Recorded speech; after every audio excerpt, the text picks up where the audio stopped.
Hi friends, నేను దివ్యారిక్కి. అందరు ఎలా ఉన్నారు? నేను బాగున్నాను, మీరు బాగుండాలని కోరుకుంటున్నాను. ఈరోజు వీడియోలో మనం ఫ్రైడ్ క్రిస్పీ పకోడీ ఎలా చేయాలో చూసేద్దాం. ఫస్ట్ ఆనియన్స్ నేనైతే ఒక 6 ఆనియన్స్ కట్ చేసుకున్నాను. మీరు మీ క్వాంటిటీ బట్టి మీరు ఆనియన్స్ కట్ చేసుకోవచ్చు. మీ ఇంట్లో ఎంతమంది ఉన్నారో అంత క్వాంటిటీ బట్టి చూసుకొని కట్ చేసుకోండి. ఆనియన్స్ సన్నగా కట్ చేసుకున్నాను. దాని తర్వాత కొత్తిమీర, కరివేపాకు అది కూడా సన్నగా కట్ చేసుకొని యాడ్ చేసుకోవాలి. దాని తర్వాత కొంచెం సాల్ట్ అండ్ నెక్స్ట్ కొంచెం చిల్లీ పౌడర్, కారం.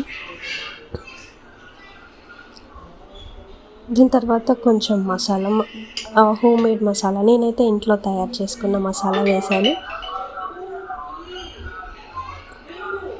దాని తర్వాత కొంచెం జీలకర్ర యాడ్ చేసుకున్నాను నేను. అవన్నీ బాగా మిక్స్ అయ్యేటట్టు, అంటే మీన్స్ ఉండలు లేకుండా మంచిగా కలుపుకోవాలి.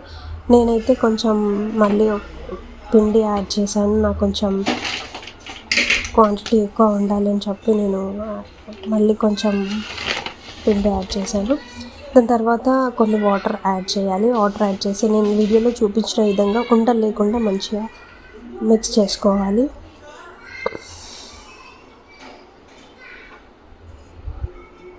మనం ఎంత మంచిగా మిక్స్ చేసుకుంటే మనకు అంత బాగా వస్తాయి పకోడీ. సో ఉండలు లేకుండా మంచిగా చేసుకోండి. నెక్స్ట్ బాణీలో కొంచెం ఆయిల్ వేసి వేడి చేస్తున్నాను.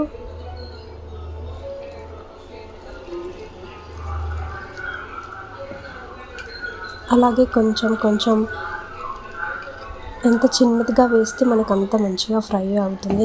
నేను వీడియోలో చూపించిన విధంగా చిన్న చిన్నగా బౌల్స్ లాగా వేసుకోండి.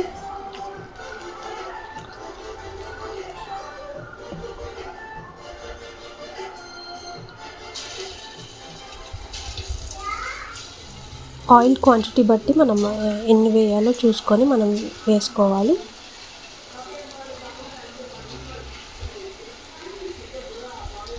అలా అయితే మనకి మంచిగా ఫ్రై అవుతాయి. ఆయిల్ క్వాంటిటీ ఎంత ఉన్నాయో దాన్ని బట్టి వేస్తే మనకి మంచిగా ఫ్రై అవ్వడానికి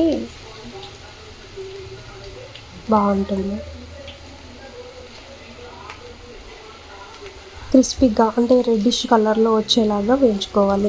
నేను చూపిస్తున్నాను కదా వీడియోలో, అట్లా రెడ్డిష్ కలర్స్ మంచిగా వస్తే మనకి క్రిస్పీగా తయారవుతాయి అన్నమాట. అలా చూసారు కదా, ఇదే మన క్రిస్పీ ఫ్రైడ్ పకోడీ. ఎలా ఉంది? Thank you for watching. Please subscribe my channel for more videos.